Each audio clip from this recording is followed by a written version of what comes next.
ازيكم عاملين ايه؟ يا رب تكونوا بألف خير وصحة وسعادة. عيد سعيد عليكم يا رب، وتتهنوا وتفرحوا وتتساعدوا يا رب كده، وانتوا في أتم صحة وأحسن الأحوال.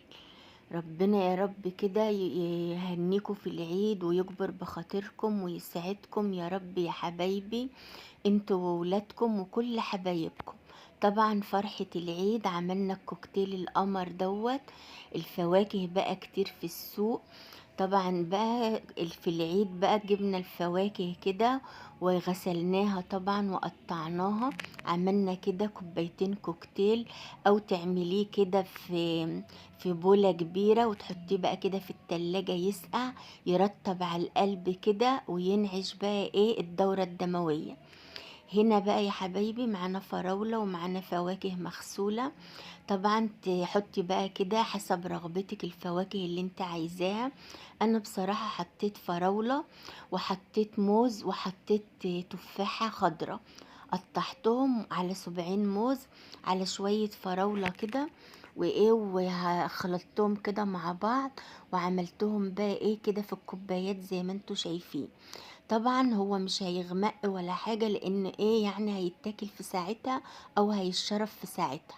بس انت لو حابة تبيتيه مثلا ليوم او ليومين، تعصري بقى كده عليه ايه عصرة ليمونة.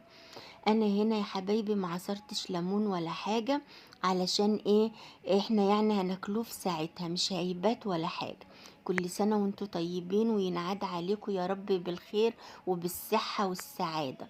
عايزة اقول لكم ان الفراولة كمان لها فوائد كتيرة مع الموز مع التفاح، بتجري كده وتنشط الدورة الدموية في الجسم وتساعد كده على التركيز وترطب على القلب. هنا بقى يا حبايبي بعد ما قطعنا كده الفواكه، معانا بقى ايه كوباية عصير قمر الدين. طبعا هو تقيل شوية او مركز شوية، علشان ايه؟ ينزل كده على الكوبايات او ينزل كده على الفواكه، يبقى قوامه كده حلو ومتماسك. وطبعا ايه من غير تقليب، انا يا دوب كده بس هضغط بس كده عليه ضغطة ينزل بس لحد تحت، بس مش هقلب ولا حاجة. هنا بقى يا حبايبي كنت مقطعة الفراولة وحط عليها شوية سكر وشوية مية صغيرين على ما قطعت ايه الفواكه، وبعد كده ضربتهم في الخلاط. هنا بقى بقطع كده شوية فراولة عشان نجمل بيهم الكوبايات او الكاسات بتاعتك. صلوا على النبي عليه افضل الصلاة والسلام، واذكروا الله الا بذكر الله تطمئن القلوب. وطبعا بقى ايه هنزين بقى كده ايه الكوبايات بتاعتنا. هنا بقى نزلت كده بقى بالعصير الفراولة، والعصير برضو الفراولة مركز شوية، ومش هقلب علشان الألوان تبقى كده حلوة. وممكن ايه هي لما تتجانس مع بعضها تديكي شكل حلو. ممكن بقى تعملي كمان نوع عصير يبقوا 3 ألوان يعني، بس أنا بصراحة اكتفيت بالنوعين دول، عصير قمر الدين المركز وعصير الفراولة.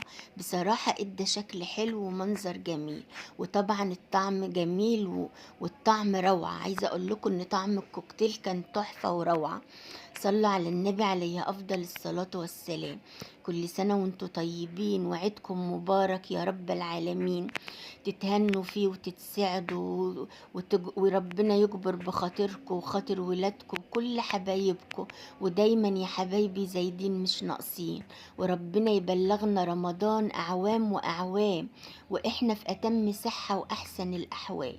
أستودعكم الله، ومع ألف ألف سلامة. باي باي.